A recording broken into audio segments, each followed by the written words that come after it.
Oh, let's show her stranger danger. Do you know stranger danger? I'm sure. Okay, this is real important. So I'm a scary frat guy, right? Okay. There's a lot of them. Mom is you. Lucky right? me. Okay. Hey, sweet thing. My name's Geppetto.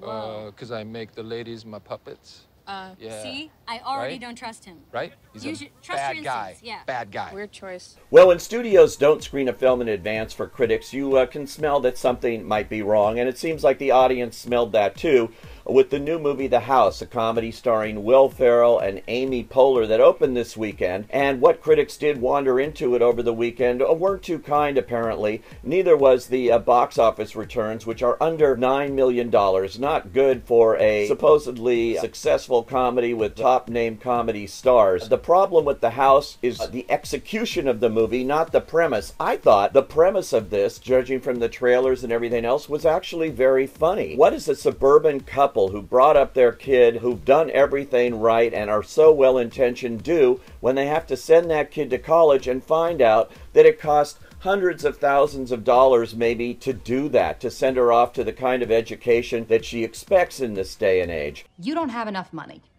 Okay. Right here. It says right here in this account we have $401,000. Jackpot. You missed it. Nope. That says you have a 401k account.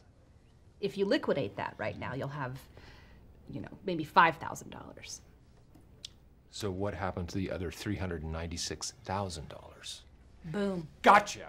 That's the premise behind this. What desperate measures will this couple do to make this dream come true for their daughter? They are talked into this underground casino operation by their friend Frank, who's going through a nasty divorce due to his terrible gambling habits. He's played by Jason Mantzoukas. He actually takes them to Vegas to win some money, where they really roll the dice and are doing great till they blow it all, blow their daughter's college fund. Then what to do? Well, they said, what if we're the house instead of betting against the house? It seems like the house always wins. And so Frank takes them to this underground bunker right under his house that he's turned into, magically, into a dazzling Vegas-type casino. It's basically a comedy takeoff on the movie Casino that starred Robert De Niro for Martin Scorsese a few years ago. But that movie was rough, and it was violent, and it was dramatic, and doing a comic takeoff of this kind of thing is a little dicey, so to speak, especially when the level of violence makes you cringe a bit in this movie, as Will Ferrell and Amy Poehler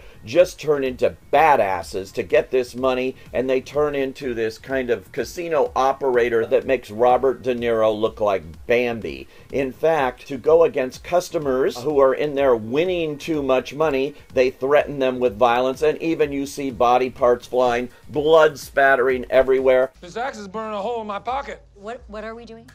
Yeah, what Can we just conference on what we're doing? Okay. You wait. Hold on. Okay, we need to focus up and figure out what we're gonna do.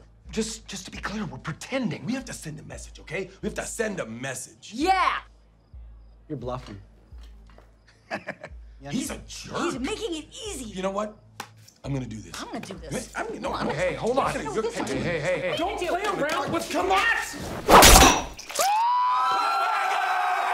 Not the stuff for big laughs, I don't think. And The House is not full of laughs, surprisingly. A lot of it just doesn't work or drags along with this one-joke premise that looks to me like you're trapped in the last 15 minutes of Saturday Night Live, where the sketches get really lame. That's sort of this. And it's such a shame because I love the premise. A great movie is waiting to be made about the difficulties of raising a kid and sending him to college and just having enough money to do that and still survive. That could make a very funny movie. It just isn't this one, which has a terrific supporting cast. Nick Kroll is a city official who's into no good here, but he's way over the top. Jeremy Renner even shows up as a real mob boss type, out to get money that he's owed, and that scene turns extremely violent. The House is the first directorial effort feature film from Andrew J. Cohen, who wrote both of the recent Neighbors movies that starred Seth Rogen and Zac Efron,